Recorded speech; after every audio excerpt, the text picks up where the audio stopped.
rainy afternoon. The weather cooperating a little more today, but this is a look at the most important players this afternoon. Probably the goalkeepers, the experienced senior Noelle Frost, the scrappy keeper. A look at her sparkling numbers. The other end, Florine Markison, 5 saves in that victory versus Michigan, her 4th shutout. That leads the Big Ten Conference. So 2 goalkeepers in form, and it's eerie when you look at a lot of these numbers between these 2 teams. So similar coming into this top 5 matchup. Maryland wearing the white shirts, Northwestern at home, and they have the early control.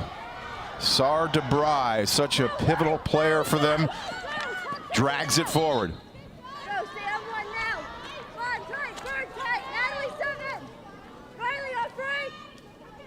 DeBry.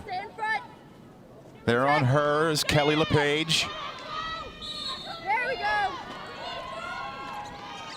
You have a great understanding with how much work Sar DeBry put into the offseason. This is a player that primarily was on the forward line last year for Northwestern, had good production, not great. She's now been moved to the backfield, came into the preseason incredibly fit and ready to be in that midfield position.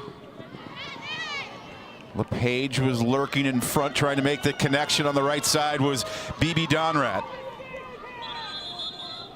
Pretty much the quarterback of that forward line for Maryland. If you watch her off-ball movement, she is constantly directing and communicating with her other forwards to find some open passes and open lanes for a backfield that is quite efficient in connecting those long balls. Donrat, number 12, she can protect and pivot so well. Here she is again. That end line game is huge for Maryland, especially Hannah Bond. This is a player that notched the game winner in that overtime against Princeton on a corner with time expired. She can come up in clutch. She can come up clutch in big situations for the Terrapins. Yeah, Bond, the native of England, cut her chin celebrating. In the words of her head coach, she puts herself out there, especially around goal. Kelly Lepage, number 14 in white for Maryland, a very versatile player in this midfield, as are most of the players that you're going to see from end line to sideline for Maryland. But Kelly Lepage now starting at that left mid position, a key matchup with Sar DeBry, number 4 for Northwestern. Both coaches feeling the midfield will dictate a lot this afternoon in the outcome. Both teams also rotating in players frequently and substituting players on and off the field. So you'll see the sideline very active for both of these teams. See Northwestern, perfect 3-0 at home since Maryland joined the Big Ten Conference. Now spreading the ball around. This is Lepage sneaking down the near side. They're off the foot of Sar DeBry. Lepage behind the wheel still. Gandhi had it for a moment, but Lepage and Maryland wrestle it back. Great job with keeping possession of the ball, and you see that long pass where Bodil Coase is trying to connect with her forwards. BB Donrat, one of those receivers. She can pretty much connect with anyone and everywhere around the field. Bodil Coase back there, number 15 for Maryland. Was interested to see how Northwestern would come into this game and pressing the backfield, and especially Bodil Coase, number 15, a little too late on that slide. That's why Kelly Lepage is able to get directly into the circle very quickly. First forward here for Northwestern. It's Sar DeBry again. Lepage on her. It's the second time she's lost the ball inside their offensive third. Has to get her head up and look for those passes. I believe both times she's lost it to Lepage. And this is where Northwestern's going to be aggressive with their press. Penn State also did this to Maryland in their defensive third, trying to break the ball out. Penn State came hard, especially in the corners and along the sideline. They don't want that double transfer, and look at their ball positioning now. Seidel, that press causing the turnover. Sar DeBry, maneuver her way into the circle. Lily Gandhi. Gandhi there off the restart, just missing that pass. As a reminder, the ball must travel 5 yards in a free hit before it enters the circle. Another big change this year now, mimicking the international rules, 4 15-minute quarters instead of 2 halves.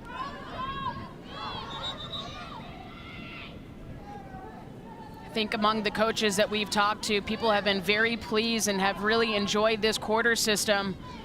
I think you get a lot of feedback now from the players during those 2-minute break in between quarters. Now a break here for Maryland. Looking to open up the scoring. DeBurdine has some company there. DeBurdine's shot is stopped there. Looking for that second try. Cabano, she's got the hot stick lately. Lifting that shot. Rattling the back of the cage. Kelly Lepage in Maryland with the all-important first goal. Maryland can really take the wind out of your sails if they score early in the game. And you just see how hungry they are once inside the circle. Linda Cabano, number 11 in white, keeps the ball alive, finds an open Lepage. Sarda Bry on the wrong side of the player, needs to be in front of Lepage, but that's a wide open look to the far corner for Kelly Lepage, who's been having a phenomenal season so far for Maryland. The placement was perfect there, not much of a chance for Florine Markison.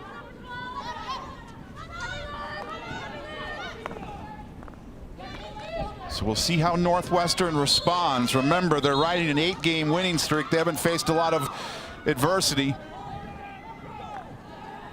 Although Michigan took them to the ropes in the distance, it hasn't been easy, but they've found ways to win. I mean, if you just look in the details of that game, crazy.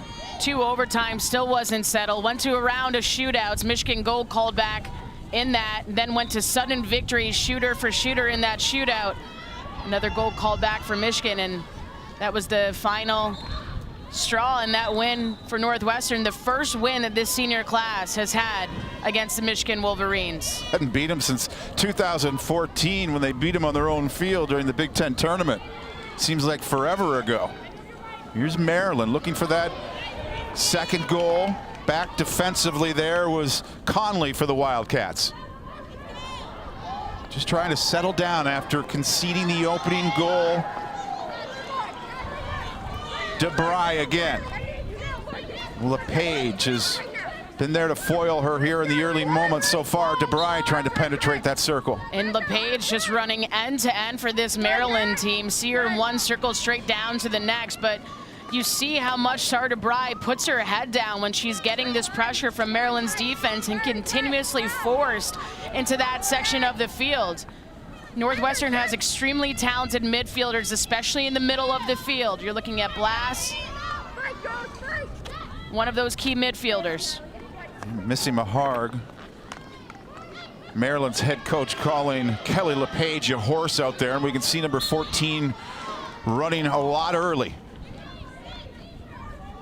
Brooke DeBurdine, number 8 there, an important component of the midfield. Now her sister Emma DeBurdine, also a pivotal part of this Maryland team, the freshman.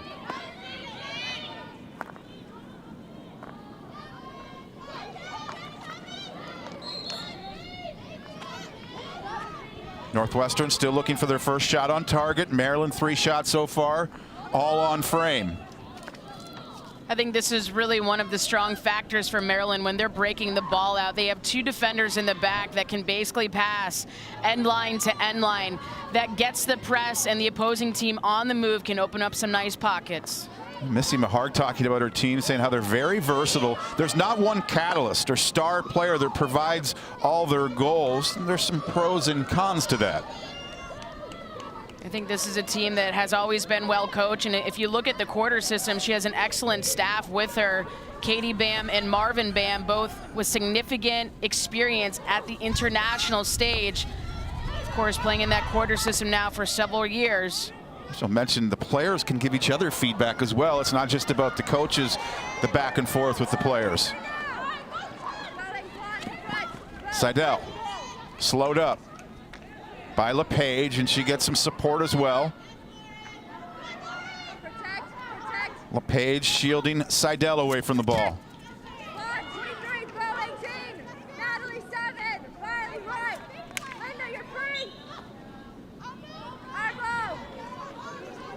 It's Tracy Fuchs, her 11th season. Finished a game below 500 last year, so has to be very excited about their 10-2 start, their highest ranking in a long while. They were number 6 back in 2016, currently number 5 in the country. I think it's also a huge compliment when you have your peers and the coaches saying that you're playing the best field hockey that they've seen since Tracy Fuchs has been at the helm for this Northwestern program. This is a team that also has a lot of luck on their home field. If you look back, since Maryland joined the Big Ten, this Northwestern team is 3-0 against the Terrapins. Defensively, they've been better. 4th shutout already. They only had 3 last year, but the big difference is the ability to finish. And Bonkers has provided the bulk of that with 16 goals, leading the nation. The redshirt freshman. It's a long road of recovery when you're coming back from any type of rehabilitation, especially on the knee, but a lot of that rehabilitation is mental. I think now Bonkers is probably feeling stronger than she has in the past year and a half, and that's evident in the way that she's been able to produce for her team. Yeah, and the exciting thing is starting to see more minutes, getting fully fit, recovering from that injury, so she could be even more lethal in the future. Northwestern looking for the equalizer here. Here's Benta Bonkers. Seems like she gets a different honor every week. Player of the week, freshman of the week. 4-time freshman of the week already. Well, we saw how she can produce on corners at the top of this broadcast, but I think a lot of that work is due in part to her effort in earning those corners and being awarded those corners on the forward line. Coach Fuchs saying that reverse chip is just as good as a regular shot because she's a lefty. Haven't seen her flash it yet. This is Maryland pushing it forward. Brooke DeBurdine. Junior Brooke DeBurdine, a lot of speed and energy. Just a misconnection out wide there. First quarter flying by so far. Brooke DeBurdine, probably one of the fastest players, not only in the conference, but I think you'll see in the nation. Has really owned that right side of the midfield, but she does have capacity and capability to play in the center of the midfield for this Maryland team. I think she's been smart with the ball, and one of the more impressive parts of her game is her defensive 1v1 skills. She gets low down to the ground, has a great block tackle, and really just her effort is something to commend. There's Bleakney, number 3, the first time we've seen her out there. First penalty corner of this game. Northwestern's going to have to improve their end line defense. Maryland's getting some quality looks and penetrations on that right side along the end line. And this is a Northwestern defense that changed the personnel in their defensive corner unit from that first weekend out west against UConn. Have one of the fastest midfielders that this team carries in Aaliyah Marshall. Of course, at the top, a lot of this corner on the offensive side really runs through number 15, Bodil Kos in white. She's been shooting a lot more this year, Kos. Maryland averages 9.5 corners a game. This is their first one of the afternoon. Kos, number 15 there, top the circle to the left. It's going to be Cabano, that high shot, stopped by Markuson.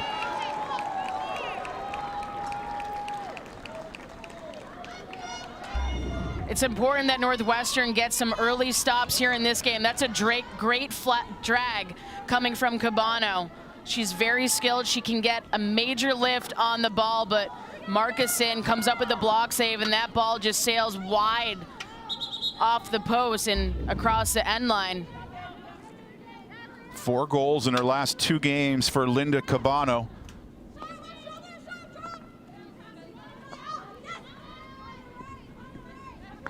That shot was directed at a similar area that Kelly Lepage's goal was scored earlier in this quarter.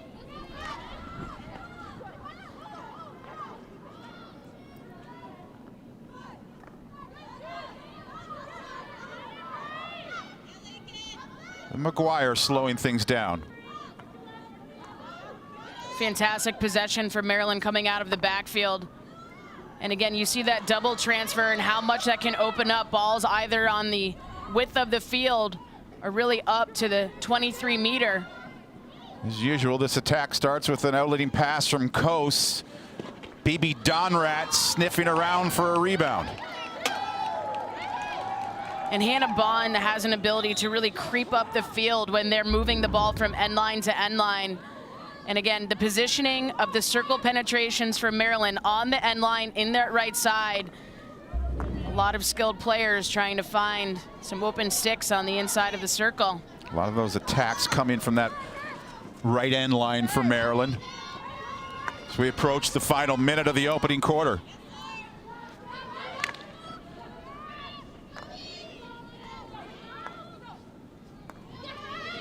DeBurdine. McGuire is ahead. She's the threat in the circle as well. Well defended by the Wildcats. I think Kirsten Mansfield is going to have to step up a little bit more out of her comfortable territory in the back to be able to apply the defense outside the perimeter of the circle for this Northwestern defense. Madison McGuire doing a great job in her receiving skills so far in this game. Puts the ball into play, keeps it moving, has her body in good position. See Mansfield, those 10 assists, that leads the conference, catching up to her pace from last year when she had 13 assists. Primary role player on those attack penalty corners.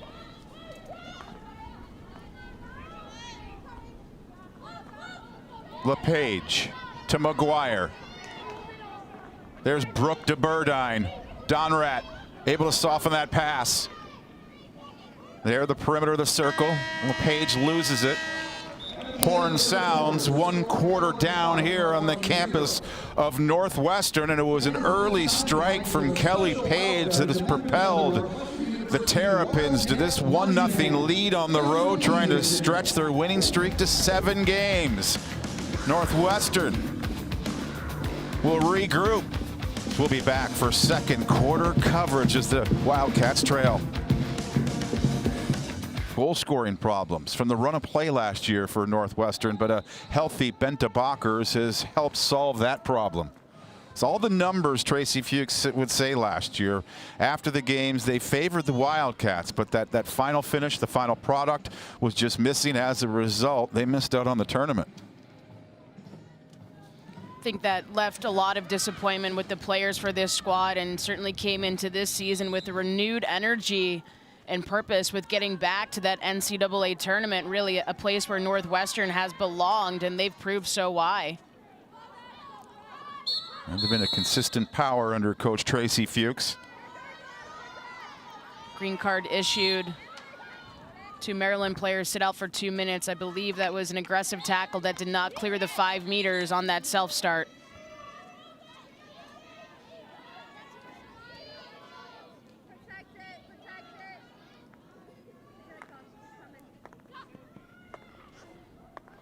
You just see how well Maryland is able to hold structure in the backfield, and that really comes down to their possession and their passing skills. They're very precise with the ball. They do not turn the ball over in this area of the field. Natalie Fichter, number 5 in white, just a newcomer to this squad from Maryland. They can really go sideline to sideline with such precision and consistency. And Linda Cabano, number 11, this is a player that you'll see in the midfield or sometimes on the outside midfield, but she loves to get inside the circle. You see her now at the high screen position for Maryland. When she gets inside of the circle, she's really looking for that shot on net.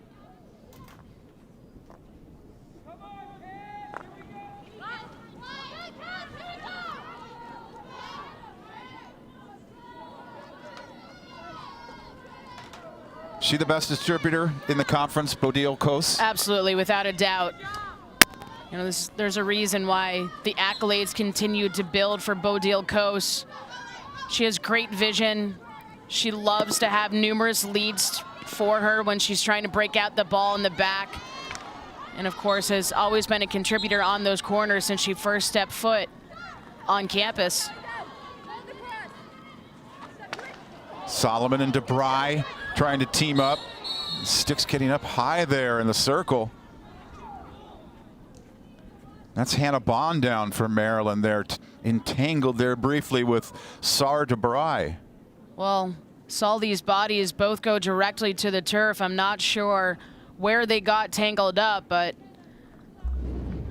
we'll get a better look here. See the ball pass back to Benta Bakers, and Bakers just goes straight down to the turf swinging. And then when she tried to get up, it looks like her stick just accidentally slipped out of her hand a little bit and made contact, but game must go on. They're off of Coase. Been curious why they're trying to enter the circle here for Northwestern in that corner of their offensive third, and you see Bakers is going to be positioned at the top of the circle. She likes to make that goal frame big, and as head coach Tracy Fuchs had mentioned, also likes to get on her reverse. Officials are being disciplined about where these self-starts are being taken from. Footwork is going to be key, says Coach Maharg when facing Bakers. She's been kept quiet so far. Sar DeBry getting back defensively here, just underway here in the second quarter. It's a first quarter goal from Kelly Lepage. It has been the difference maker so far. Well, Hannah Bond is probably one of the best defenders in the country when it comes to marking. She stays with you. She's very physical if an attacker is making a cut, and really prevents any space given to an attacker with skill, and basically have seen Bakers not being able to even touch the ball, and that might be due in part to Bond's ability to defend. Lepage to Burdine. There's BB Donrat fishing around for it. Swept away by the Wildcats. BB Donrat has great understanding in space and where the spatial opportunity is to execute.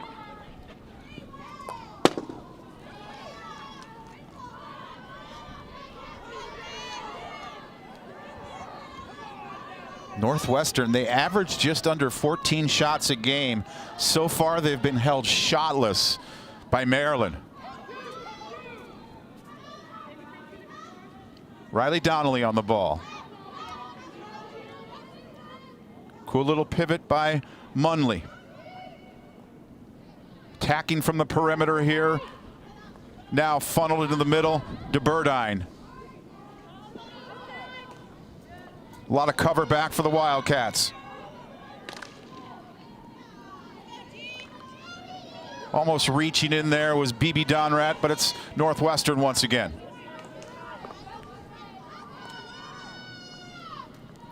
Just looking to string some possession here on a few passes.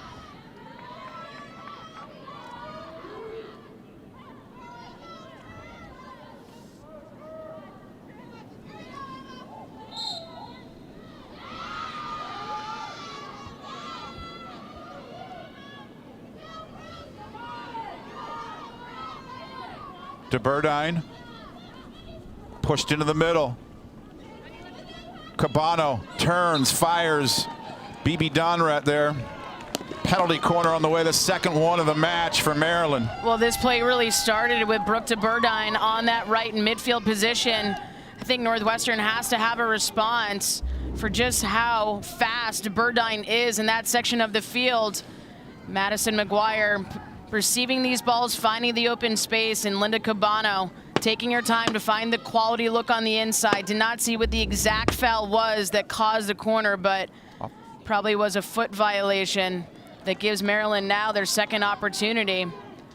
Yeah, I believe it was off the foot of Blast there for Northwestern, so it's led to this second penalty corner. And if you take a look at the double battery at the top of this circle, Hannah Bond, number 18, the far stick stopper, partnered up with Coase. It's Coase's ball. Looking for the rebound. There's Donrat off the crossbar, and the second try put wide by Emma DeBurdine. You know what's really impressive with how well Maryland can execute their corners, especially with this play, is how far the ball has to travel from the end line to the top of the circle. That's the far battery. That's a battery that's positioned straight up from the stroke marker, even a little bit further to the far post. High ball speed, great stop by Northwestern's defense. Look at Markuson being able to stay alive in this play, and BB Donright had the right idea. We saw this in the Indiana-Ohio State game. If you have a goalkeeper that can reposition themselves on the ground, you have to lift it. And I think that hit the post twice on that corner play. So the crossbar and the post, so I mean, Maryland is really knocking here. This could really be a 2-0 game at this point if things had fallen differently. Yeah, BB Donrad has been threatening in that circle all game. And there with 2 lovely opportunities in front of goal, but it remains a 1-0 advantage for Maryland.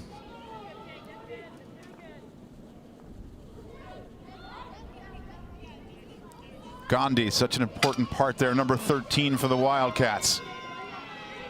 A battle of 2 top 5 teams.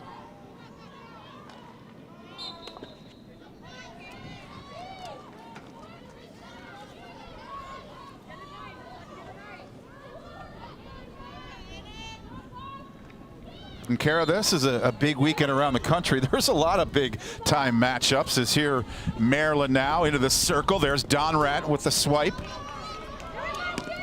I mean, a top 5 weekend here for Maryland, Thursday night game. And then they head home to take on third-ranked UConn. And then, of course, tomorrow we're going to see a battle of the ACC, UNC going up against Duke. So a lot of the hockey world nationally really tuning in to how these teams will perform this weekend. It's huge.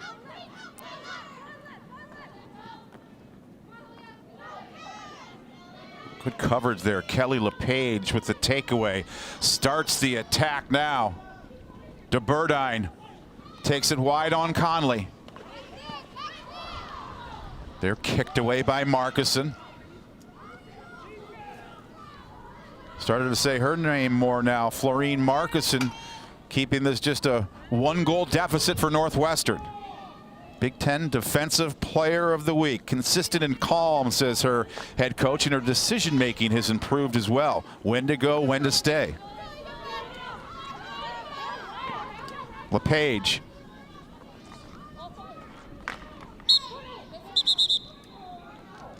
Maryland is really making Northwestern's defense be on their heels. A lot of activity happening off ball from Maryland.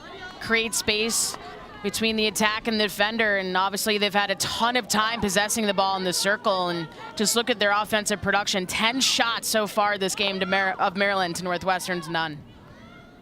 It's surprising considering how well Northwestern was playing coming into this game and the past success they've had at Lakeside Field when hosting the Terrapins.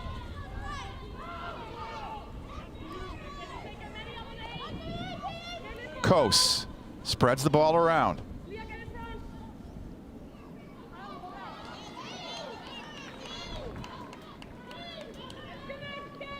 Ideal field hockey weather finally cooled off in the Midwest. You're just north of Chicago, Evanston, Illinois, Lakeside Field. Beautiful Northwestern campus. The Wildcats down a goal.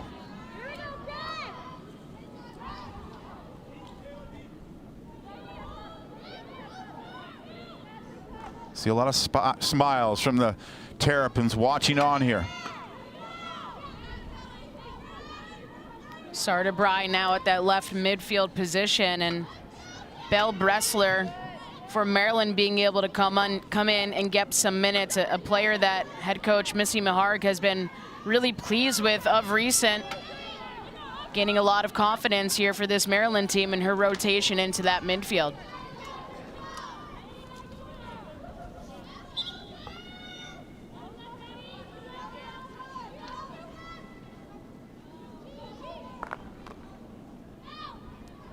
Shots have been spread around for Maryland. 10 shots so far coming from 6 different players. It's Bleakney, the transfer from Syracuse, looking there for the stick of BB Donrat.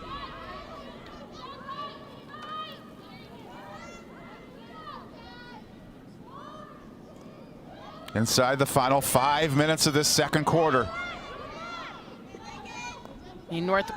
Maryland really taking away every option here on the outlet passes for Northwestern. Crucial turnovers that they're getting just outside that 23-meter. Again, it's BB Donrat. Yeah, really at the receiving end and of a lot of these opportunities and passes. Again, has great awareness and body positioning inside the circle. Just misses it wide there off of her reverse. Player who put up a lot of production last year, statistically speaking, with shots and goals. Not as high this year, but I think a lot of her capability to add to this team comes with some of the communication organization she has. There's Hannah Bond, number 18 for the Terrapins.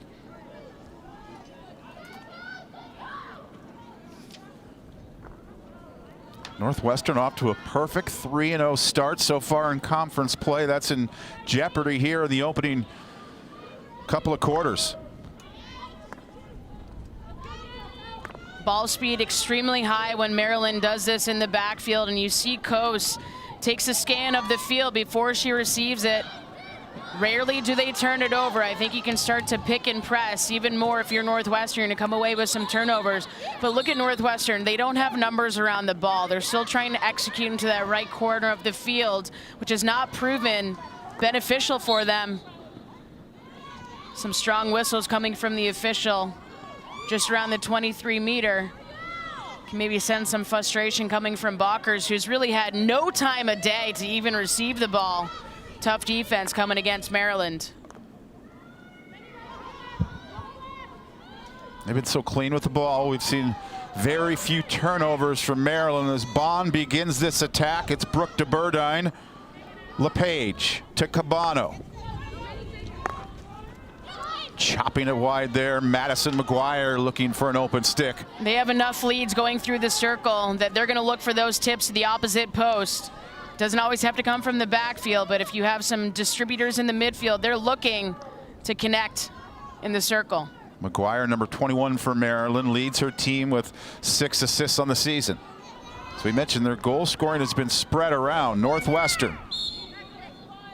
Seidel, the Wildcats trying to find a solution here late in the second quarter.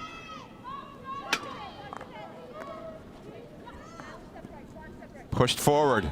Here's Daly. It's Cabano protecting the circle. Gandhi off the restart. You see the pressure coming from Cabano and Maryland. They regather. Bleakney will pitch out wide. It's knocked down by Sardebrai, but very tenacious attack there from Emma DeBurdine helps recover possession for Maryland. Coming down to the final minute of the second quarter.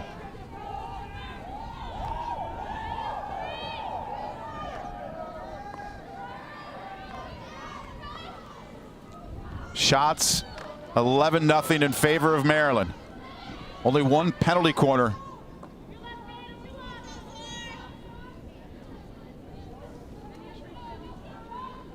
I should say 2 penalty corners, and both coming from Maryland.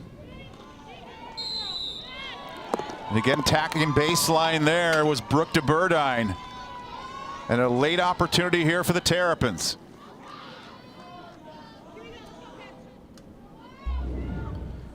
Take a look back at the corner call. Gonna see, I believe, an obstruction coming from the defense against the attack just inside that circle. And I think if you're Maryland, you want to be able to convert on these corners with more efficiency coming into this game. This is a team that has scored 11 of their 34 goals off of corners this season, average just over 10 per game. Low shot from Cabano, save made by Markison. And a long feed gathered in by Balkers, but protection back for Maryland. It's Brooke DeBurdine looking for the stick there of BB Donrat. We'll stay with the Terrapins here, down to single digits remaining in the second quarter. Donrat flings that pass in front. Lakenberry and Northwestern. They look to regroup at the break. Maryland gets the early goal from Kelly Lepage in the first quarter, and it stands up after 2 quarters of play. Pretty impressive start from Maryland here on the road. I mean, Maryland's just been dominating this game, really starting with the possession game, have been passing nicely, getting a lot of different spaces of the field to execute into, and plenty of corner opportunities as well. Well, maybe one of the best players for Northwestern was their goalkeeper, Florine Marcuson, making 7 saves. It's Maryland with this lead, 1-0 after 2 quarters of play. See a lot of serious Wildcats as they try to find a solution here. Northwestern's coming into this game, an 8-game winning streak, and Tracy, Maryland holds your team shotless there in the first 2 quarters. What needs to change from your team's perspective? Well, you know, we just need to relax a little bit and play our game. Right now, we're forcing everything. We're just turning the ball over, and that's not how we play. So we just need to be a little bit stronger on the ball, make a couple of adjustments, and, you know, Maryland's moving the ball well. So we just need to, you know, get in front of them, break up the play a little bit, and get back to playing Wildcat hockey. Possession seems to be a little bit of a struggle. How are you going to be able to generate some attack here in the second half and try to get some circle penetrations? Yeah, we just need to be strong on the ball. I mean, we just need to pre-scan and use the first person we see and not panic with the ball. But we'll get it together. We'll have a better second half. And, you know, we're still in this game, so there's a long, long way to go. Sure are, Tracy. Thanks so much for the time. Good luck the rest of the way. All right, thanks, guys. Go Cats. Tracy Fuchs, head coach of those Cats. And, yeah, they're still in the game. It's just a 1-goal deficit they face at home, so we'll see if they can answer back in the final 2 quarters. Field hockey turf to mimic that give-and-go mentality and playing a possession-based first 2 quarters there, keeping Northwestern away from the goal and holding them shotless. She did mention their goalkeeper, Florine Marcuson, is in a good flow. They need to solve her and somehow, some way find more goals this afternoon. Well, and I think a lot of those looks on net are off just by centimeters, hitting the post, hitting the crossbar, double doink there in the first half. And I think if you just adjust by a couple of inches, could be a much different story. Nice reaction there by Marcuson. And I think Florine Marcuson needs to have help from her defense. She's giving too many quality looks here to this Maryland attack, and you just see how skilled Linda Cabano is inside the circle and just within inches able to get off that reverse shot. But that's an open shooting lane straight to net. The defense has to be a lot more physical here for Northwestern. There's only so much Marcuson can do.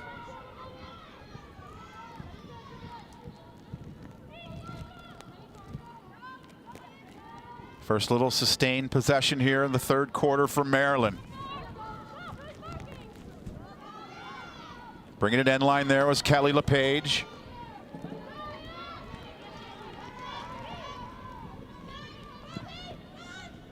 We expected a low-scoring game today, but not this low. We'll see if that changes here in the next couple of quarters. That's great ball movement coming out of the backfield, and the ball speed really allows a lot of these circle penetrations for Maryland. See how high Brooke de Burdine is. She's almost at the 5-meter hash outside the circle. Hannah Bond's at the 50-yard line. That's about a 40-yard pass straight to one of the fastest midfielders in the country within a threatening situation here inside the offensive third. What's this Cosa's passing percentage today? About 100%? I mean, this is not a team that gives away the ball or has a lot of turnovers. They're very comfortable with each other in the backfield, and I think that's impressive too when you have a new player in Natalie Fichter being able to come in and play at that left back position. Hannah Bond has been a starter since her freshman year along with her classmate, Bodil Kos. But I mean, if you look at the regimen of your practice, you're spending a lot of time you know, working with your teammates and your line mates just by passing. There's a lot of fluid play with players on this field for Maryland. It's a nice blend of youth and experience for Maryland. 6 freshmen, but they return 8 of 11 starters.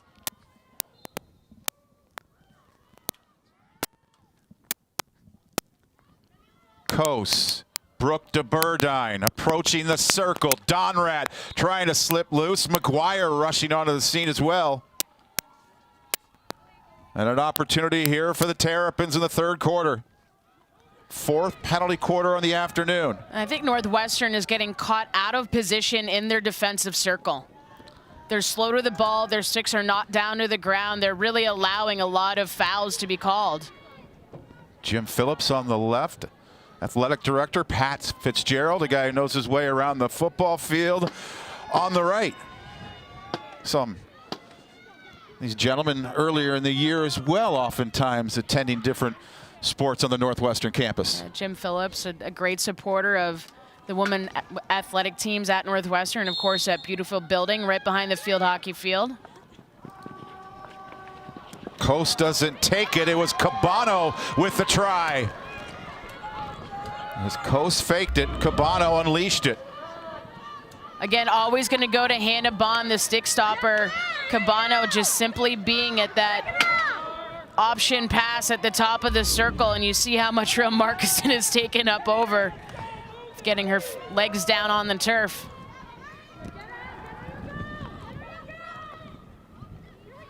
See so much time on the ball for Maryland, moving it around effortlessly here in the early stages.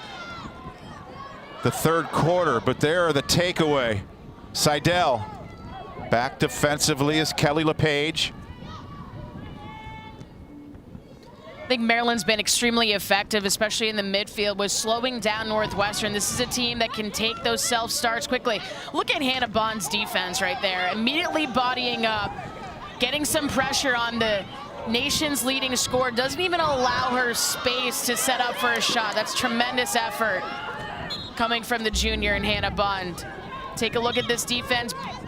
Bockers gets it. Bond is right there. Not just Bond, but Riley Donnelly at the top of the circle as well. That's great team defense. Missy Maharg talked about protecting the shell, and that's that circle defense. It's really been an important part of how this defense has been able to keep Northwestern off the board without even a shot on net. First shot on net just recorded by the Wildcats. A brief flash there from Bockers. They say she doesn't need any room there, but the defending from Hannah Bond, suffocating defense so far on Bockers. You know, and Hannah Bond is not just a tremendous defender and athlete for this Maryland team, but also winning the prestigious Elite 88 award last year at the NCAA Championships. And that is awarded to the player competing in the finals and the semifinals who has the highest cumulative GPA. So I think over and over, you look at an athlete like Hannah Bond who brings so much more to the university and her team than the sport. Katzman, recovered by Maryland. Well, Tracy Fuchs, Northwestern's head coach, said that her team, she wanted them to start on the front foot and play fast, but they've been slowed up here. Which is usually the personality of this Northwestern team. I mean, this is a team that can really push through the midfield quickly. They have great passing combinations. Have not seen that play today coming from Northwestern. I mean, and part of the reason that they're able to really put the pedal on the metal is their quick free hits. They're being very slow over the ball. They're not even starting out with a quick pace from that initial restart. Maryland just being disciplined with their team defense. Look at the double team coming from BB Donrat. Push it outside the perimeter of the circle. That's what you want with your defense. They're teamed up with Kelly Lepage on the double team. High communication coming from all players here from Maryland. It's Kara Lentz. I'm Dan Kelly, our BTN crew. Good to have you with us as the journey of conference play just a few weeks in now. This is a top 5 matchup. I think there's so much pressure coming from Maryland, especially in the midfield, that they're making the receiver keep their back of their heads to the goal where they want to go. They're keeping their bodies facing the wrong direction and really putting them under a lot of pressure before they even receive the ball. Thing is, this is still just a one-goal game. And I think if you're Maryland, you really want to be converting on those corner opportunities. A 3-0 lead is comfortable in this sport. Not 1-0. Bleakney. Over her shoulder coming on there, Hannah Bond.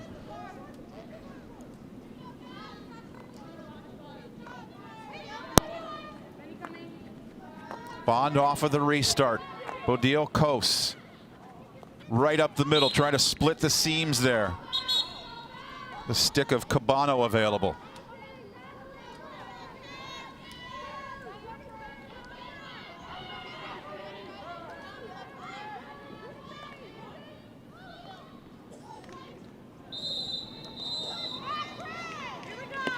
Year in and year out, this is such a dominating team that has aspirations to win national championships, the Maryland Terrapins. Do you see any big differences from teams in the past to what you're seeing so far from Missy Maharg's team?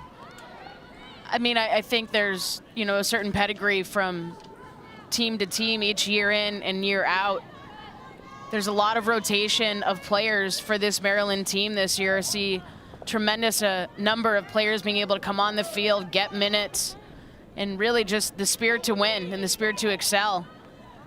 I think you have some veteran players in some veteran positions, and this is a team that made it all the way to the national championship last year. So, you know, their business is not done until they're hoisting that trophy in Wake Forest in November. This started with a Donrat steal. Donrat there looking far post, and she had McGuire cutting as well.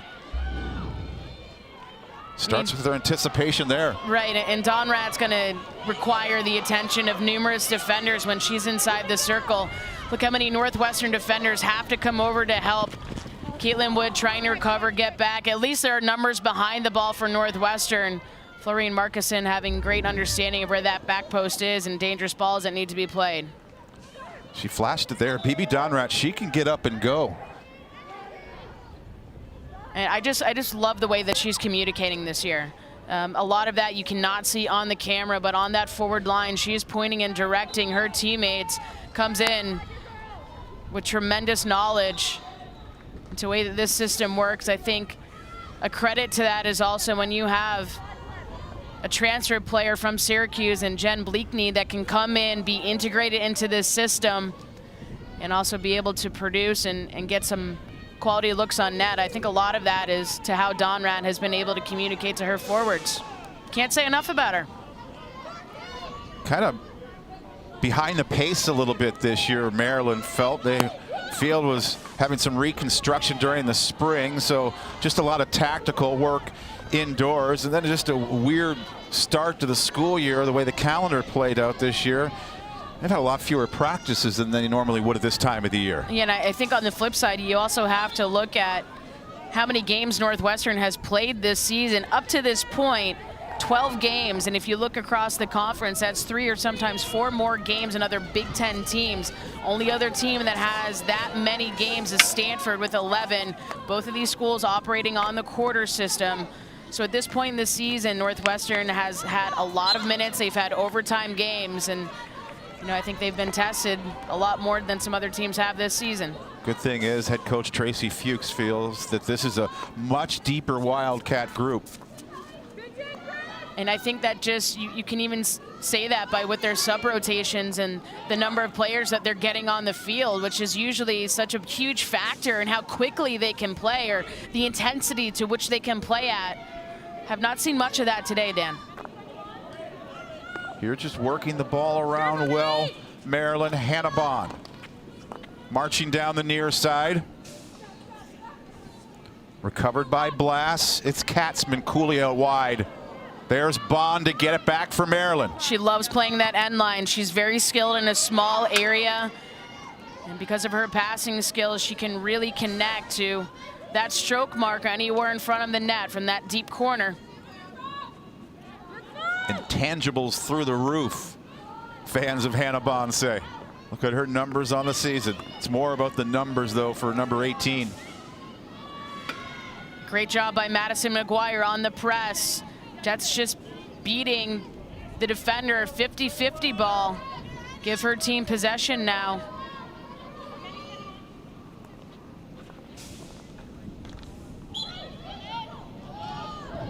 Cabano trying to make the turn. Northwestern the other way inside the final 3 minutes of quarter number 3. And that's the quick self-starts and free hits that Northwestern needs to have. You'll see a yellow card issued to, I believe, Kelly Lepage, number 14 in white from Maryland. So that means that she will go off the field for 5 minutes. Came in with a little too much of the body when Bakers was possessing the ball. Obstruction. This gives Northwestern a unique opportunity here with an additional player on the field, but you have to have the ball to do something with it.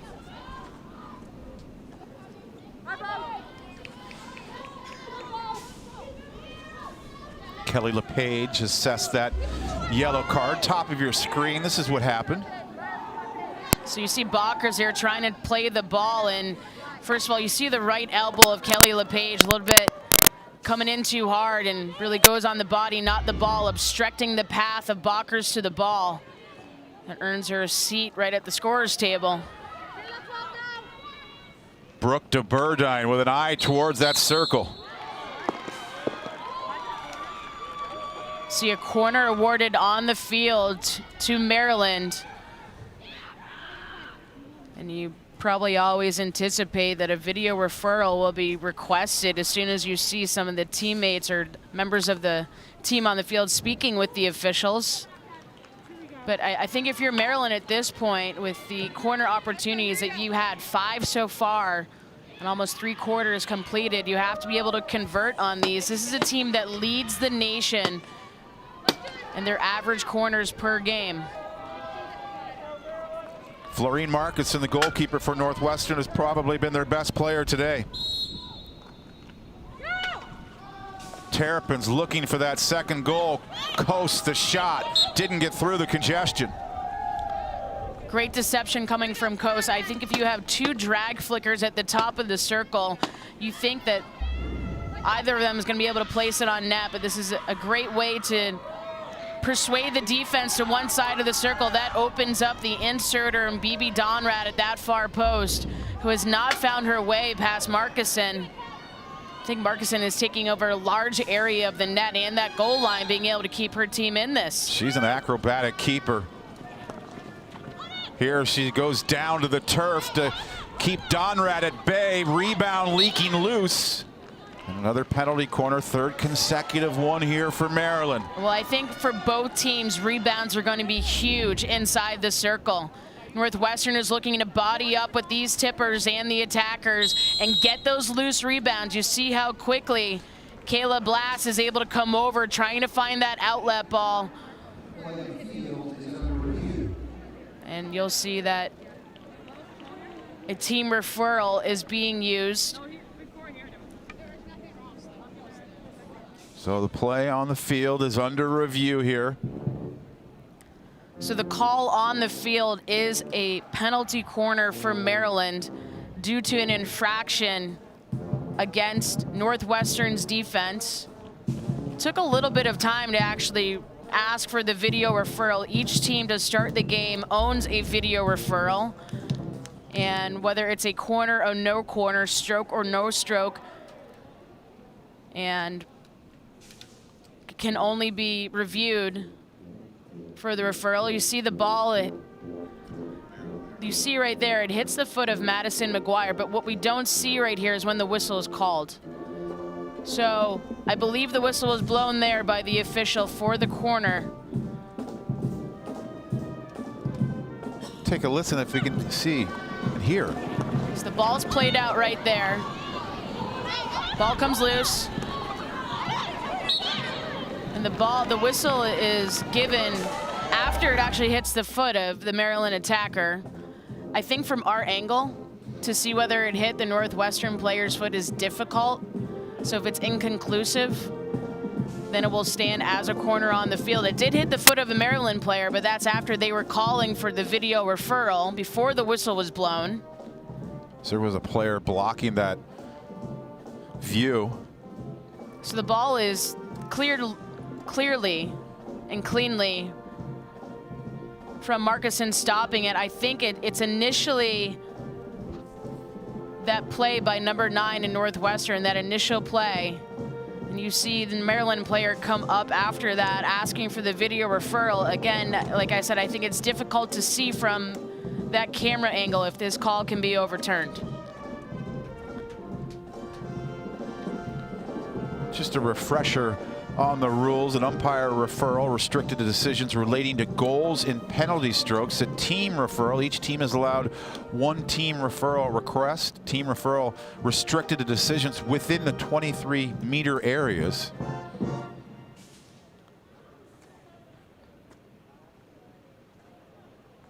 So they continue to take a look at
In fact, the ball did not hit the foot of the Northwestern defender. In this case, Northwestern keeps their video referral, so both teams at this point in the game have their video referral, and that was enough video evidence and support to be able to rule this a call coming out from Northwestern. see if that alters the momentum a little bit here. As we approach the final minute of the third quarter, Kelly Lepage's first quarter goal still standing up for Maryland.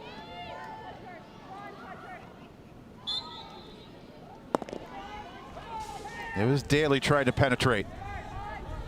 This is Sar DeBry. Bakkers lurking in the circle. McGuire comes away with it out of the dust for Maryland, quickly recaptured by Seidel and Northwestern. Bouncing in there. Frost out to get a piece of it there with Bakkers right on the doorstep. And that can start to change the momentum of the game a little bit too, coming from that video referral. Northwestern being able not to have to relive another defensive corner, and here they are in good positioning in the field as they end out this third quarter. Again, Kelly Lepage given a yellow card earlier in this quarter that requires you to sit out for 5 minutes. I'm not sure where she is in that penalty kill, but Northwestern trying to get something placed on net or around net here before they go in to that last intermission. Blass missing the connection down the far side. That is one thing you hear from coaches, not just in field hockey, but any sport that has video review. Sometimes it can affect momentum. Right now, it's Maryland hoping it continues to be on their side. They lead Northwestern 1-0 after 3 quarters of play. It's a big one in Evanston on the football field next Friday night versus the Ohio State Buckeyes. Right now, the story is field hockey. Top 5 matchups so far, advantage Maryland, but still a close one as we approach the backstretch. Terrapins on the road. They're wearing the white shirts. They're riding right now a 6-game winning streak. For Northwestern, their 8-game winning streak is in jeopardy. This is Cabano. Runs into a lot of traffic. Off the restart.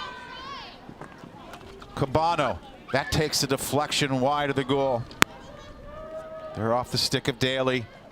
It's amazing how proficient Cabano is in getting a shot off in just inches inside their perimeter of the circle. It's quite unpredictable to the defense and to the goalkeeper. Just hovering, looking for an opening there. Bond. That shot was softened by Halsey. Seidel begins the attack.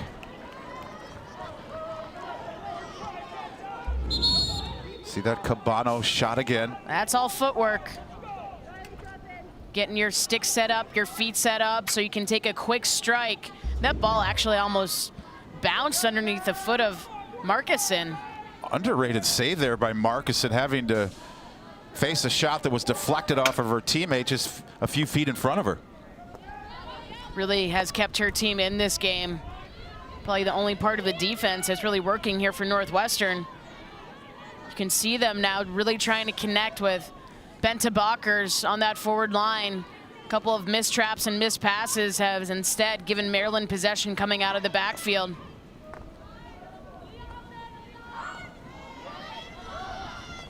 Hannah Bond. It's great marking coming from Mansfield on the back, coming up on BB Donrat. Clash along the near side there. Brooke DeBurdine involved. There's the reverse chip kicked aside there by Markuson. Unleashed by Donrat. I think if you're Maryland, you really want to continue to apply the pressure here and get some better scoring opportunities. And if we are in the correct understanding, Kelly Lepage is just relieved from her penalty and that yellow card. So you're back now on the field. So we were at full strength for both teams. It's a great kill by Maryland there for 5 minutes without one of their teammates. There's Lepage back on the field. Coase will swing it out wide there. Waiting was Hannah Bond. Just swinging it back and forth now, approaching goal. You know, that's just because of the skilled midfield too here from Maryland. Played with 2 screens, maybe sometimes 3 in the center of that midfield. That opens up a lot of pockets and passing lanes. Really always numbers around the ball. Smooth. It's a give and go process here from Maryland. Make it look effortless. BB Donrat. Well defended by Marshall. Go. Get on your horse. This is one of the fastest players you're going to see in the conference. Has been able to see her really execute into portions of the field. I don't know why Northwestern continues to try to penetrate the circle from that area when Maryland has just been so dominant in their end line defense. This is one of the reasons why Aaliyah Marshall is the primary flyer for Northwestern's defense, is just her ability to get up and go and tremendous foot speed. Riley Donnelly coming over, applying that good defense, saving an interior pass and an open look for Northwestern. Yeah, it was Katzman there who was looking to cut in with that pass.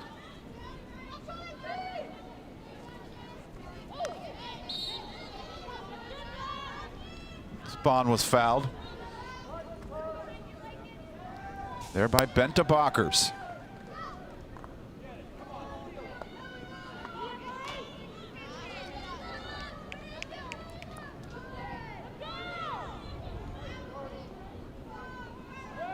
Maryland looking for a little more run support here on the road. So we approach the final 10 minutes of regulation. And they have center midfielders and the interior of that midfield that can step up and apply pressure to Maryland. I think the matchup 1v1 between the two midfields was fantastic for both teams, but have just noticed Northwestern being a little timid, I think, in their approach and the amount of pressure that they're going to apply. Yeah, Maryland felt that the team that's willing to pass first in the midfield will create the most opportunities this afternoon. And Katzman came up a little hard with some body contact against Maryland. She has issued a card. I'm not sure if it's green or yellow. But Northwestern will be playing without a player here for a crucial time of the game in the fourth quarter. Great 1v1 defense coming from Bodil Coast. We talk a lot about her distribution skills coming out of the backfield, but there's a reason why she's in that center back position, and that's just her ability to stop big plays. She can put out cleanly. A lot of fires. Yeah. Somebody you want in your corner, right? Gandhi and Northwestern trying to enter the circle.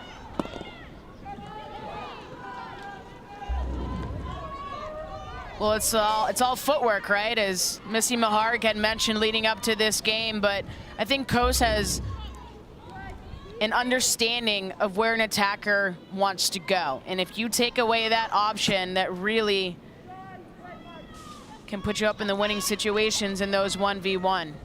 She's so composed. Northwestern trying to find a solution here on the attacking side of the field. McGuire. Hear the message from her teammates. Protect it, protect it. It's Fichter under duress.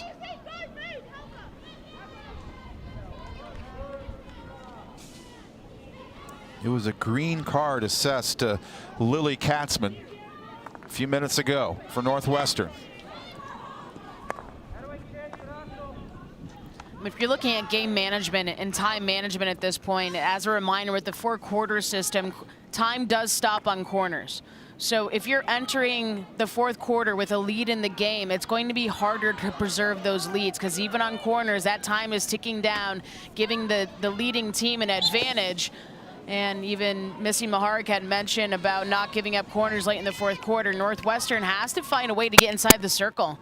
I mean, that's really going to be their bloodline right now to be able to at least try to stay in this game. Maryland's had 6 penalty corners. Northwestern still looking for their first. Have to be much stronger over the ball. I think Maryland is just winning those 1v1 matchups. Lepage on to Donrat. Cool little pivot. BB Donrat, and the stop made there by Markuson. So there's a penalty stroke awarded on the field to Maryland. That was almost an immediate whistle. As a reminder, Northwestern does have their video referral, which they can use for stroke or no stroke. So this is Donrat beating about 3 people, and I think that the stroke was called as soon as Conley, who's number 16 in purple, made contact with Donrat as she goes down to the turf.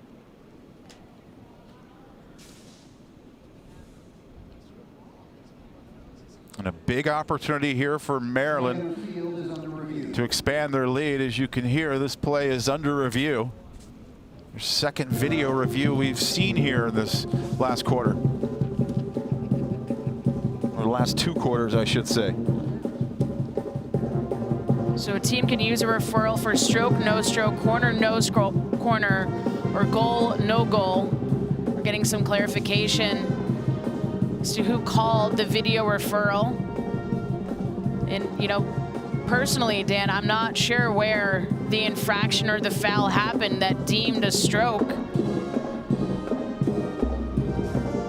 For Maryland, the ball's, you know, lifted up, it's in the air, and looks like both players were, at least Northwestern players, were trying to play the ball. They're not taking the body of Donrat, at least that I see there, or impeding her stick or holding her stick down. I mean, that looks like a playable ball. Looks like she went down by herself with the momentum to take that shot. So this is a team referral taken by Northwestern. They had one early in this game. They're able to retain their referral, and being used right now. I don't know if that's stick-to-stick contact coming from number 11 in Northwestern that affects if she can get that shot off. I mean, it looked like a pretty playable ball from all 3 players involved in that. I was looking to see if Conley's foot was entangled at all with BB Donrat, but it didn't seem to be the case.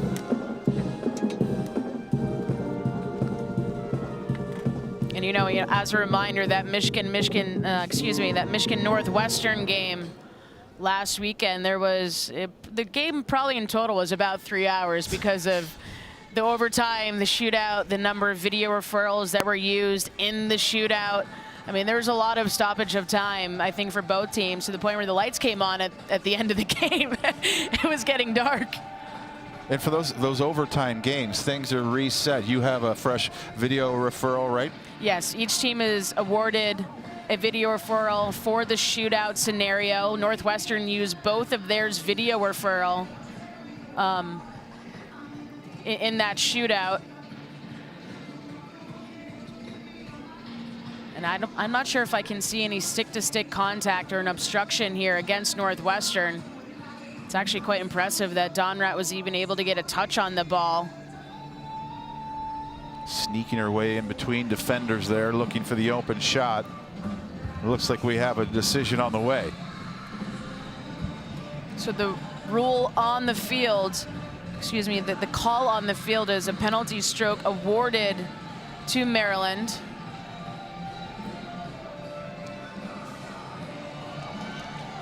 So you can always usually tell which way this is going to go in by the coach's reaction. But upon further review, the officials are saying that this call as a stroke will be overturned to a no stroke, and pretty much up to the interpretation of the ref as to the restart for this ball after the stroke or not stroke. So from what our camera angles can tell this, it will be a free hit for Northwestern coming out. So twice advantage Northwestern after video reviews. And I mean, I clearly didn't see any foul that would deem a stroke for Maryland. So this is a lot of credit given to this Northwestern team. I think they've been smart and diligent with how they're using their video referrals throughout the course of this season, especially even looking back to last season. See if it's a little bit of a lifeline for the Wildcats, looking to stretch their winning streak to 9 games right now, trailing 1-0 late. From outside the circle here, Northwestern trying to find a solution. Just one shot on target so far this afternoon. And the ball must be touched inside the circle by a stick, not a body, in order to be a goal. So you'll see a lot of the times a ball let go by the goalkeeper or the defense if it's from the outside and there's no dangerous player around. The rattling of the board sometimes throw people off. One of the great sounds of this game, the rattling of the cage. It certainly puts an exclamation point on it, right, Dan? Clashing of the sticks, the physical and intense game. There's the senior, Noelle Frost. Hasn't been too busy this afternoon. Conley out of the back. Ana Medina Garcia tossing into the circle there off of Kos.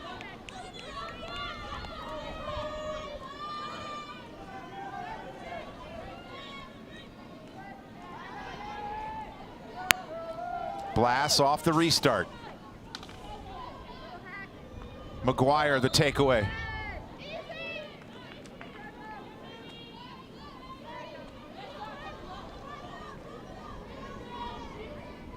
How would you describe this performance so far for Maryland on the road? Dominant.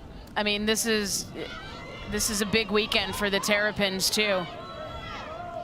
Going to continue here with winning through the conference play. This team is unbeaten in the conference. Maryland is the lone wolf at the top at 3-0, of course, playing more games. Maryland's going to continue their win streak here.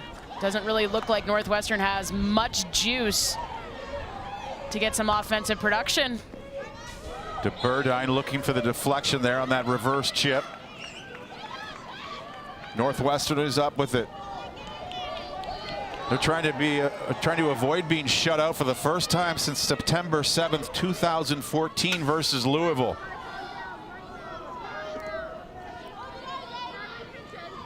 Look at the standings right now.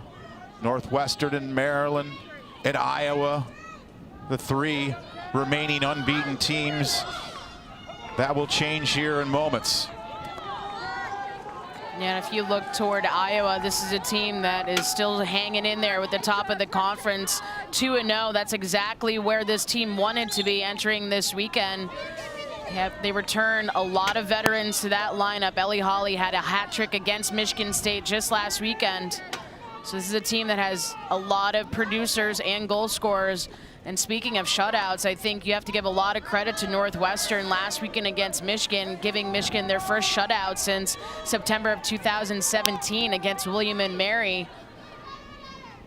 A team that's only allowed 1 goal in their past 8 games as part of this win streak for the Wildcats. A lot of milestones and records have been falling here early in the season for Northwestern. Final 4 minutes of regulation. Scampering forward, Brooke DeBurdine.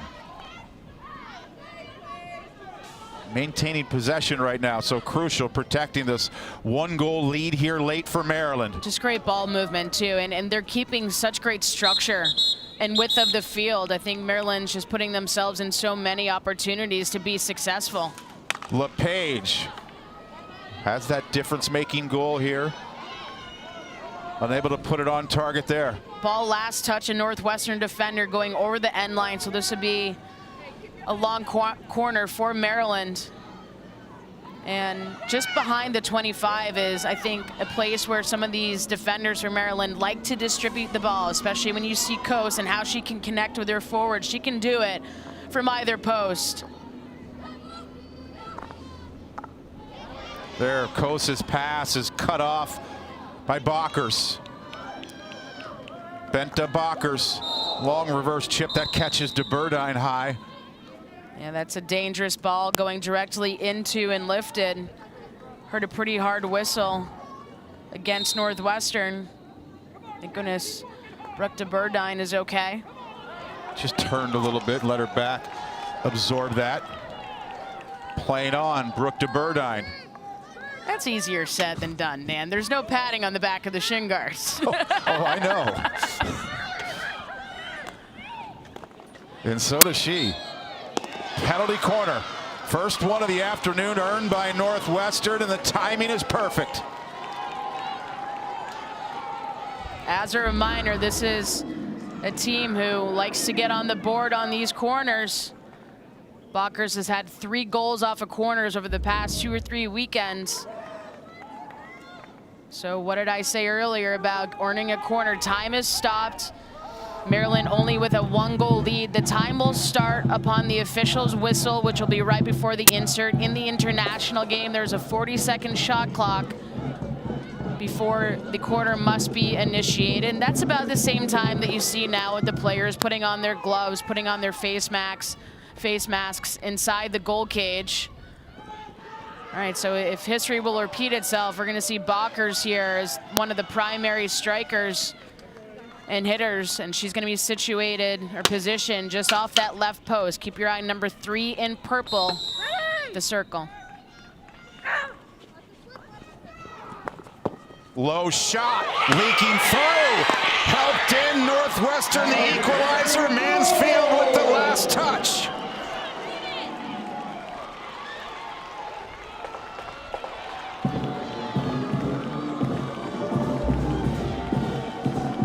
It's a great corner execution and play from Northwestern. Lakin Berry getting that hit off and initially stopped by Frost, but Frost simply loses sight of the ball, and you see her body just comes up a little bit, gets the stop, and actually gets behind her stick, and I think the end of her stick actually knocked the ball loose and free and visible for Northwestern to be able to knock this home. We're all nodded at one, and what a lot can change in such a short period of time with the quarter system. Look how much time is on the clock. There's still 2 minutes. Shot 16-2. It was domination all afternoon, it seemed, from Maryland, but Northwestern gets that late penalty corner, their first of the game, and they strike for the equalizer. And here is Sarah DeBry being issued a green card on the field. She will be sitting out for the remainder of this 4th quarter. And DeBry, a key player for the Wildcats.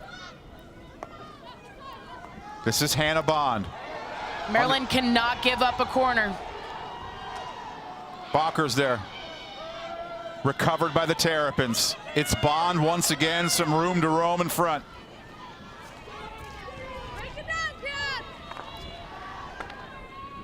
Looking for the stick there of BB Donrat. Broken up by Blass.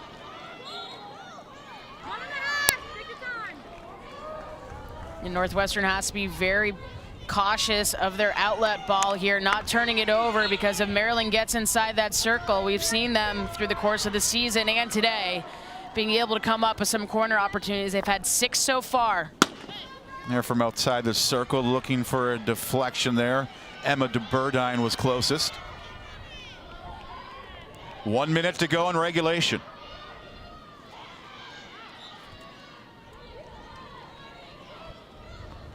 Not surprised that these two teams may need some extra hockey to settle things, but just how late it occurred. And you know, the other thing is, when you, I think, look at both of these coaching staffs, this is a team that, as Lepage attacking from the end line, Conley down with the block tackle, are very instrumental in how they take their timeouts. You know, especially having Tracy Fuchs as my coach at Michigan. This is somebody who really likes to have a stoppage of time to game plan, to create strategy. But now with the quarters, that all has to be on the field. You know, these corrections and in-game management has to be done by the players on the field ultimately. 2 balls on the field, time is stopped. Here the officials whistle pretty hard. I'm not sure if they'll actually add more time on the clock or. So I believe because of the whistles from the official, they're going to add more time. It looked about 5 or 6 seconds left on the clock. You saw 2 balls on the field. That's just dangerous to the players. So they were trying to stop the time, set this self-start or restart up for the players on the field. 10 seconds back on the clock here. And will be started, or will start upon the official's whistle again. Coase unable to bring it into the circle. Well, more time to strategize. 5th quarter on the way. Extra hockey from Evanston, Illinois. Well, these teams have had their fair share of overtimes on this win streak for either. 2-0 in overtime. So an exciting 4 quarters of play. That's the end of regulation. Northwestern strikes a late penalty corner, their first corner of the afternoon. Deadlocked at 1 apiece so far. Sudden death victory. When we come back, who wants it more? A top 5 showdown will end in extra time. Coach Tracy Fuchs saying Benta, because she's marked so much, needs to mix things up a little bit more. Get those eyes up quickly and make plays a little quicker. Overtime underway from Northwestern. Wildcats with the early possession here. McGuire drags it forward for Maryland. Looking to finesse it through, but it's recovered by Sar DeBry. She was carded earlier. Important to have her back on the field for the Wildcats. Great counter defend coming from BB Donrat. And I think the defense for this team in Maryland starts with that first line of attack. And here you see Aaliyah Marshall. I mean, if you give her space, she will find a way to beat you in it so fast. Her foot speed is really quite remarkable. This is a Northwestern team that also came into the preseason probably the most fit that Tracy Fuchs has seen since she's been a head coach in Evanston. Did excellent on all of their testing, conditioning, and really came into the season ready to compete. So this is a strong suit for the Wildcats. Yeah, Marshall's been tearing up a path on the flanks all afternoon.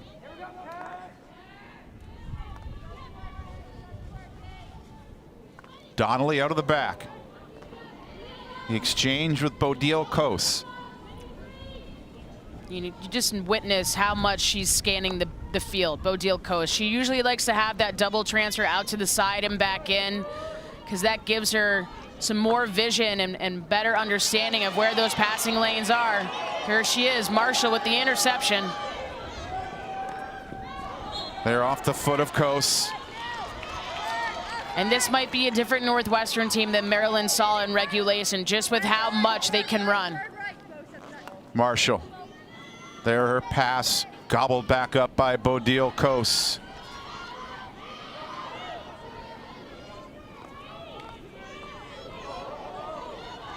DeBurdine leads the charge. Brooke DeBurdine there off the stick of BB Donrat wide. You know, even with speed in a small space, Donrat has an ability to be open. Manipulates the defense very well. DeBurdine saw that split straight through the defense and 2 inside the circle, but not able to receive it on the other end. Markuson's gonna definitely have to keep an eye out. If those attackers become loose, she might have to become a little bit more aggressive, which innately that's what she likes to do. Donrat's been dangerous in the circle all day. Almost 3 minutes gone in this first session of overtime. There's BB Donrat.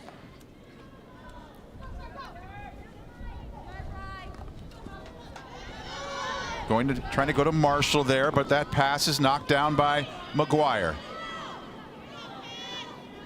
Hannah Bond out of the back. Looking for the long connection. Northwestern the other way. Blast initially. Sar DeBry carries into the circle. Watched by Bond. DeBry. Reverse chip, bounding wide of the goal.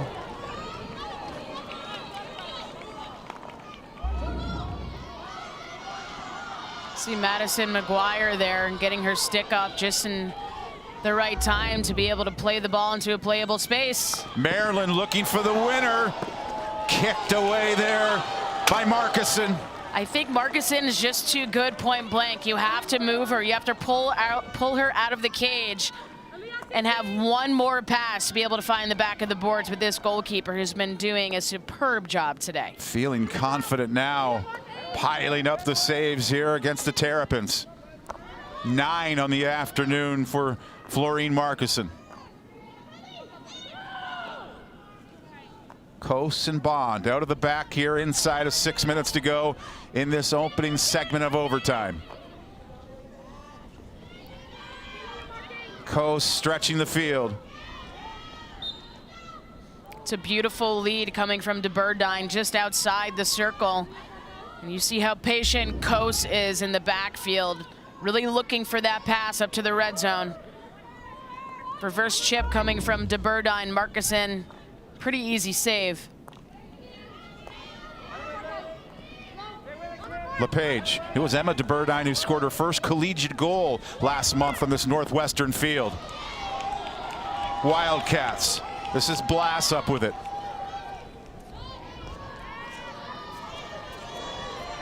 Gathering speed here, the Wildcats. Long pass, and just watching that in was Noelle Frost. Yeah, this defense for Maryland is going to have to keep their head on the swivel for when Benta Bockers is in the game, because ultimately that's what Northwestern is trying to do and manipulate it, is to get her 1v1 with the ball inside the circle, which Maryland completely took away in regulation. It was in a flash, but I think we saw number 3 racing back onto the field, Benta Bockers for Northwestern.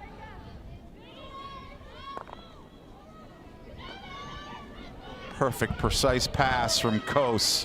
Brooke DeBurdine racing forward, looking for the stick of BB Donrat, but recovered by the Wildcats. Yeah, this defense for Northwestern is stepping up to the ball nicely.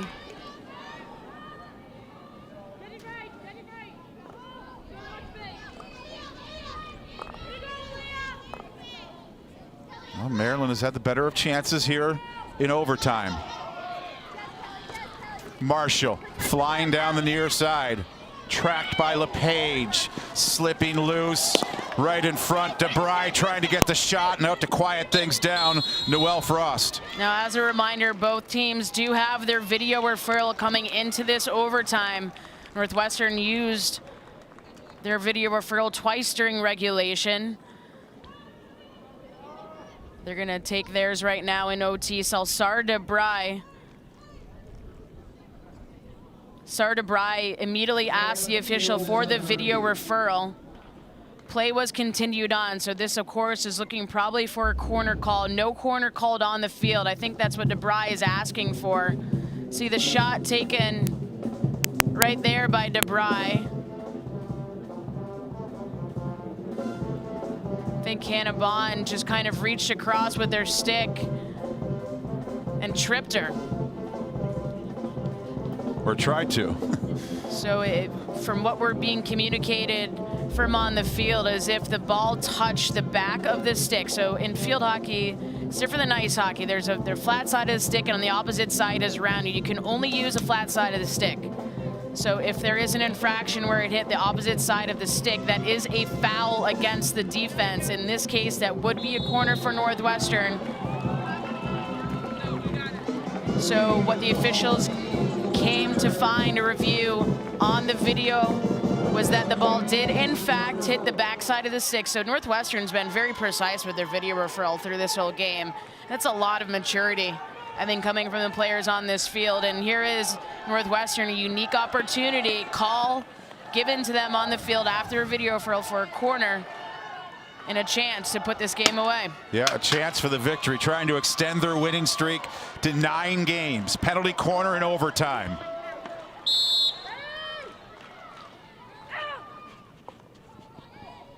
It bounces. Balkers waits for it to settle. Gets the shot off, but that is pushed outside by Cabano. Because it's off a Maryland defender, off the end line, outside the hash. It will be a long corner taken from the 23-meter. Balker should have shot it there. Don't need to set it up, but look at Bond. I mean, she's so persistent on the defense. Talk about footwork. Lepage, the steal for Marshall. Now trying the quick counter. Brooke DeBurdine loses it. This is Balkers. Pushes out wide for Marshall.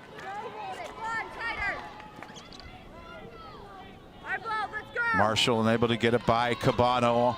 Under 3 minutes to go in this first overtime session. Both teams look pretty fresh.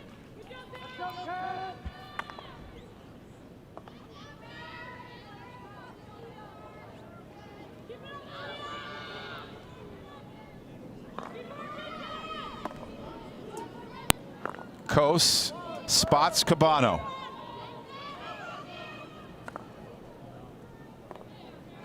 If you keep possession in the backfield and the few players that are on the field, you can build your attack slowly and inch by inch and get yourself in great field positioning to start to feed those high forwards.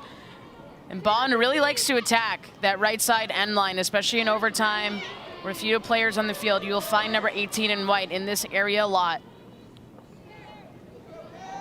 DeBry chopping it forward. There's Cabano. Bond into the circle there, looking for the stick of Madison McGuire.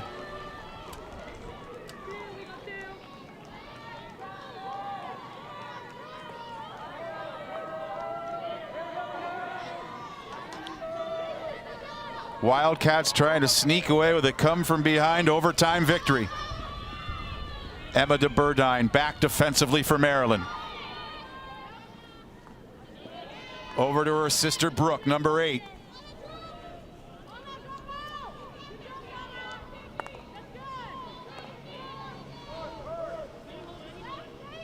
Linda Cabano waiting to get engaged.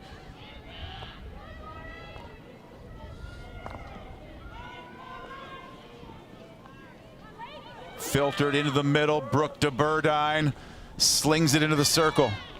Looking for McGuire there. And that ball actually went off a Northwestern stick. I'm not sure why it's not a long corner there for Maryland. I think some of the players on the field are actually questioning that as well. 2v1. They play on. Here comes Northwestern. Blass trying to get it back. Blass into the circle. Frost off her line.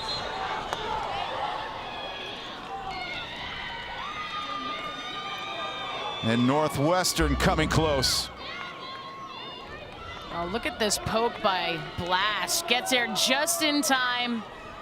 Frost comes out, makes a save, and she obstructed the goalie right there. So that will be the reason for the free hit coming out for Northwestern. Almost didn't even see it during live action though, Dan.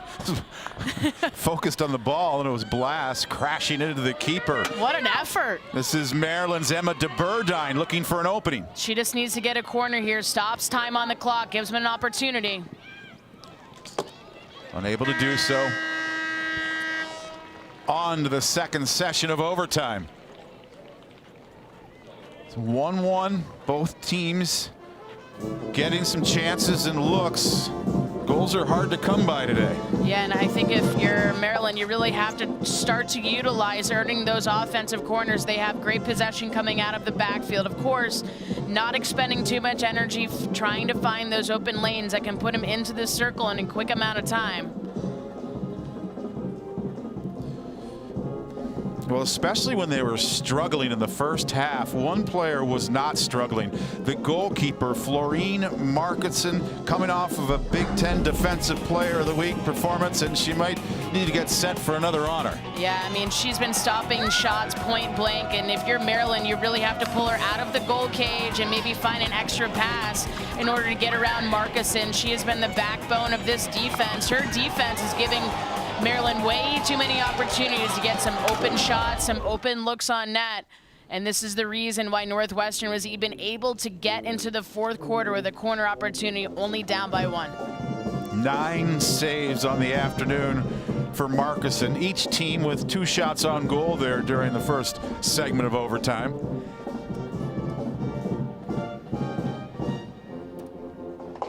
Do both these teams look pretty fresh to you, Kara, considering the long afternoon they've experienced? Well, I think both of these teams also rotate a lot of players on the field, through the lines, between the lines, and, you know, they have a lot of depth on both of these rosters. These two teams, some of the last of the unbeatens in Big Ten country. We take a glance at the standings. Still an early sample size, but Northwestern, Maryland, and Iowa, the lone 3 left unbeaten. Michigan losing in overtime last week to Northwestern. Yeah, Iowa with a huge game this weekend against Rutgers on Friday. But really, the Big Ten title, the championship, could almost be decided today. And how these top 2 teams, 3 unbeaten in the conference to this point in the season, will have a better understanding of the conference landscape after this weekend's play. Yeah, Michigan and Michigan State on BTN this Sunday. As the regular season just gains momentum.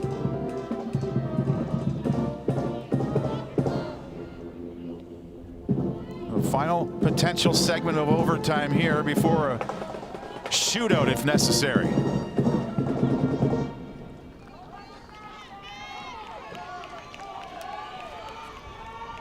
It's a season high in saves for Florine Markinson. Noelle Frost has been called upon as well. She had 7 versus Michigan State, at 9 today and counting. And off we go in the second overtime. A reminder, Maryland wearing the white shirts on the road.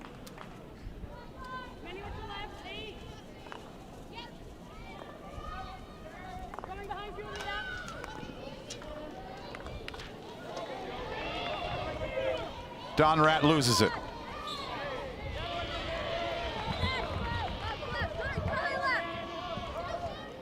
Benta Balkers leading the conference in the nation with 16 goals, but she's been stymied so far.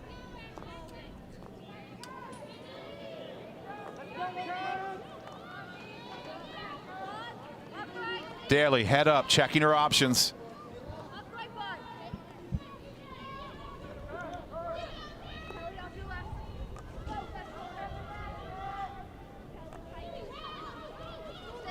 Now Daly pushing it forward. In pursuit there is DeSoy.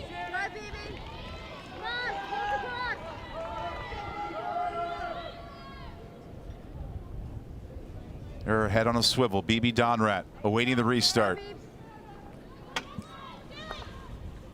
Daly, perimeter of the circle. That's read well by Kelly Lepage, looking to break the other way.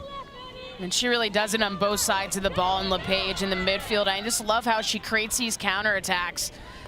Understands manipulating numbers, getting numbers around the ball. And here is Maryland with a unique position on this counter. BB Donrat behind the ball. Gets it into the circle. Softening it there was Shannon Daly, enough for Northwestern.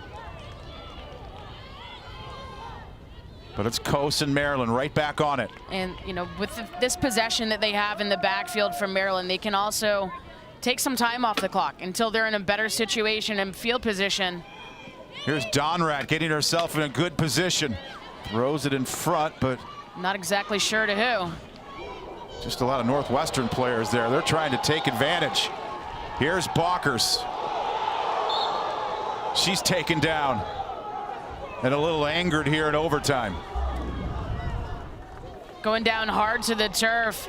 Completely dukes out Bodil Kos. Gets upfield. There's one last line of defense and a hard foul. You have to stop the play cleanly if you're Maryland. But I think that's the situation that Northwestern wants. The 1v1s with Benta Balkers and the ability to put the game away. Block tackle from Madison McGuire leads to the counterattack here for Maryland. Emma DeBurdine dashing by defenders. DeBurdine looking to get into the circle and win it. And DeBurdine's shot fired wide. I'm not sure if that was a missed shot or if it was deflected off of a player, but not much juice on that shot. Markison's going to be ready for that. You can't beat her point blank. You have to add that extra pass. Maybe she was looking for Bond there. Yeah, number 18, Hannah Bond, was cutting in.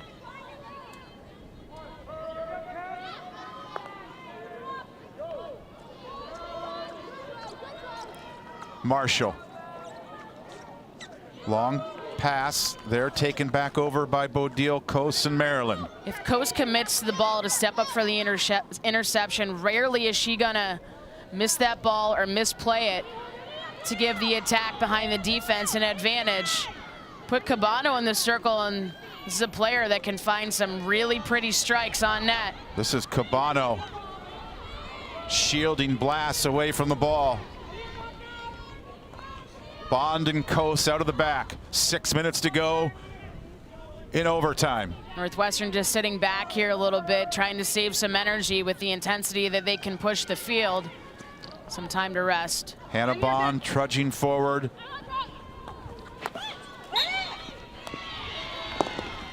So corner whistled on the field for Maryland.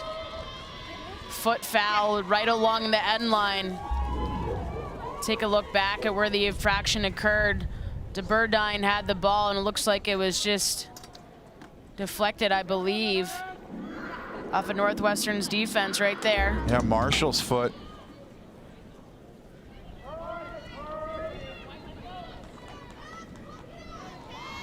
So the most important penalty corner of the afternoon.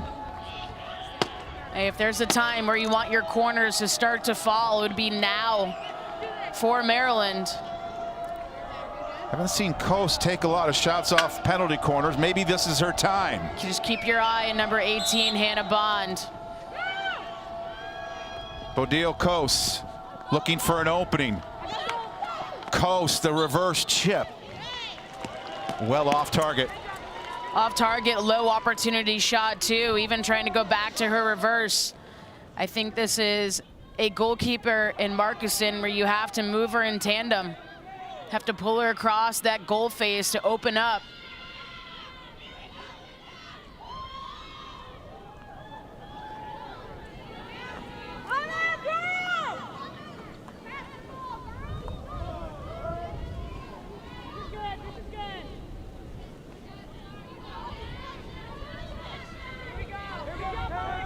This is Bodil Kos.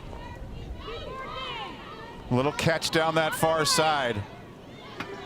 There's Kelly Lepage, Maryland's goal scorer. Cabano turns, Lepage trying to get a stick on it. You know, there's been some good composure from Northwestern's defense inside the circle, not getting too frazzled, not overcommitting, but actually staying very mature and composed in that circle. Here's the steal. The shot and the goal. Emma DeBurdine wins it in overtime. Well, she had plenty of opportunities to put this game away in this overtime stanza, the first one, and now the second one, able to convert. That's a great shot, but it ultimately started with the turnover coming on the outlet pass for Northwestern. Good job on the press, breaks down her steps, stays in front, able to come away with that loose ball, gets herself inside the circle and finds the back of the cage. She scored her first collegiate goal last month on this field. Emma DeBurdine Well, this one's even bigger. The decisive game winner in overtime. Maryland's winning streak now at 7 games. This is a look at the turnover, and DeBurdine able to win it. It's a great jab tackle. Marshall just got a little lost with the possession. Ball becomes loose, and DeBurdine has that foot speed, but look at the vision that DeBurdine had when she comes in. Checks once, checks twice, sees that opening on the far post. And as she's falling away off of the right foot, able to close this game out. I mean, that's huge for a freshman on this team to be able to give her team a win on the road against a 5th-ranked Northwestern and stay undefeated in conference play. You see that reaction. She is euphoric. The freshman helps finish off Northwestern, Emma DeBurdine, and the Maryland Terrapins. Not an easy afternoon, but they're able to eke out the victory in overtime. It's been a strength of theirs over the years. They're playing overtime. And for Northwestern, it was a slow starting afternoon. They got better as the game went along. Yeah, and then they started to execute, I think, better as the game went on too, especially closing in on the 4th quarter. If you're Maryland, you have to be able to push the lead when you have it. I think that's going to be a big takeaway for the Terrapins.